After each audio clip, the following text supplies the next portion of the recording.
சட்டமன்ற ஜனநாயகத்தில் ஆளுங்கட்சி காதுகளாகவும் எதிர்கட்சி குரலாகவும் இருக்க வேண்டும்.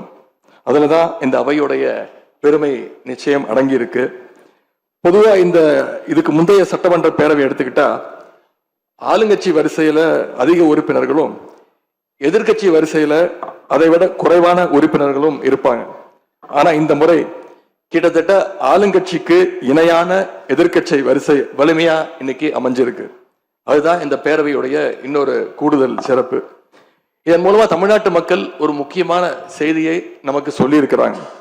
அது என்னன்னா, எதிர்கட்சி வரிசை மிக மிக வலிமையாக இருந்து இந்த அரசை, புதிய அரசை வழிநடத்தணும், ஆக்கப்பூர்வமான விமர்சனங்களை முன்வைக்கணும் அப்படின்னு மக்கள் நமக்கு சொல்லி இருக்கிறாங்க. நான் நம்புறேன். ஆகவே மக்களுடைய எண்ணத்தை பிரதிபலிக்கிற மாதிரி எங்களுடைய பணிகள் நிச்சயம் இருக்கும். மாண்புமிகு பேரவைத் தலைவர் அவர்களே, இந்த அரசு பொறுப்பேற்ற நிகழ்ச்சியில் நடந்த ஒரு நிகழ்வை இங்க நான் சுட்டிக்காட்ட விரும்புகின்றேன். ஏற்கனவே சுட்டி காட்டியிருக்கிறாங்க. அந்த நிகழ்ச்சியில தமிழ்தாய் வாழ்த்து 3வது இடத்துக்கு தள்ளப்பட்டிருக்கு. இது தமிழ்நாட்டு மக்கள் மத்தியில மிகப்பெரிய ஒரு கோபத்தையும் அதிர்ச்சியையும் ஏற்படுத்தி இருக்கு. அதை எதிர்கட்சிகள் எல்லோரும் விமர்சிச்சிருக்கிறோம். அதுக்கு ஆளுங்கட்சியும் ஒரு விளக்கத்தையும் கொடுத்திருக்கிறாங்க. நானும் பார்த்தேன். எங்களோட கருத்து என்ன அப்படின்னா, பாஜக ஆட்சிக்கு வந்திருக்கக்கூடிய மேற்கு வங்க மாநிலத்துல பதவியேற்பு நிகழ்ச்சியின் போது வந்தே மாதரம் பாட்டு பாடல. ஆனா இங்க தமிழ்நாட்டுல அது பாடப்பட்டிருக்கு. மேற்கு வங்கத்துல இன்னைக்கு யாரு ஆளுநரா போய் உட்கார்ந்து இருக்காங்க அப்படின்னு உங்க அத்தனை பேருக்கு தெரியும். சொல்ல வேண்டிய அவசியம் இல்லை. அவர் இங்க ஆளுநரா இருந்தப்போ தமிழ்நாடு சட்டமன்ற பேரவையில தமிழ்தாய் வாழ்த்துக்கு முன்னாடி தேசிய கீதம் பாடணும்னு பேரவையினுடைய மரபையே மாத்த சொன்னவர் தான் இன்னைக்கு மேற்கு வங்கத்தில் ஆளுநராக இருக்கிறார். அதை நாங்க உறுதியா, எங்களுடைய தலைவர் அப்போதைய முதலமைச்சர் உறுதியா மறுத்தார். அதனால 2023ஆம் ஆண்டு முதல் தொடர்ந்து 3 வருஷம் அவர் பேரவையிலிருந்து வெளிநடப்பு செஞ்சுட்டு போன காட்சிகளை எல்லாம் நீங்களும் பார்த்திருப்பீங்க. இதன் மூலமா நாங்க சொல்ல வர்றது, அடுத்து விரைவிலேயே இந்த பேரவையில ஆளுநர் உரை நிகழ்த்த இருக்கிறார்.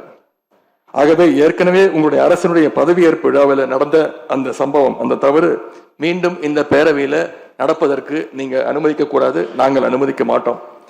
பேரவையில் மட்டுமல்ல, தமிழ்நாட்டில் நடக்கக்கூடிய எந்த நிகழ்ச்சியாக இருந்தாலும் சரி, அரசு நிகழ்ச்சியாக இருந்தாலும் சரி, எந்த நிகழ்ச்சியாக இருந்தாலும் சரி, தமிழ்தாய் வாழ்த்து என்றைக்கும் 2வது இடத்திற்கு நாம தள்ளி போக விடக்கூடாது. இந்த அரசு அதற்கு அனுமதிக்க கூடாது என்று நான் இங்கே கேட்டுக்கொள்கின்றேன். ரொம்ப விழிப்போடு இருந்து நம்முடைய உரிமையை, மரபை பாதுகாக்கணும்னு உங்களை எல்லாம் வலியுறுத்தி நான் கேட்டுக்கொள்கின்றேன். மாண்புமிகு பேரவைத் தலைவர் அவர்களே, வண்டிக்கு பிரேக் எப்படியோ, ஒரு காலைக்கு மூக்கனாங்கயிறு எப்படியோ, அப்படிதான் ஆளுங்கட்சிக்கு எதிர்கட்சி அப்படின்னு பேரறிஞர் அண்ணா அவர்கள் நமக்கு சொல்லியிருக்கிறார். ஆகவே பேரறிஞர் அண்ணா சொன்ன வழியில ஆளுங்கட்சியினுடைய செயல்பாட்டை உற்று நோக்கி உங்களுடைய நிறைகளை, குறைகளை சுட்டு காட்டுகின்ற ஒரு ஆக்கப்பூர்வமான எதிர்கட்சியாக நாங்கள் நிச்சயமாக செயல்படுவோம். இந்த அவைக்கு புதியவங்க, ஃபர்ஸ்ட் டைம் எம்எல்ஏஸ் நிறைய பேர் வந்திருக்கிறீங்க. அதுல மிகுந்த மகிழ்ச்சி. அதே போல ரொம்ப வருடங்களுக்கு பிறகு நிறைய பெண் சட்டமன்ற உறுப்பினர்கள் இங்க இடம்பெற்றிருக்கிறீங்க. அதுல எங்களுக்கு கூடுதல் மகிழ்ச்சி. அத்தனை பேருக்கும் மீண்டும் என்னுடைய வாழ்த்துக்கள்.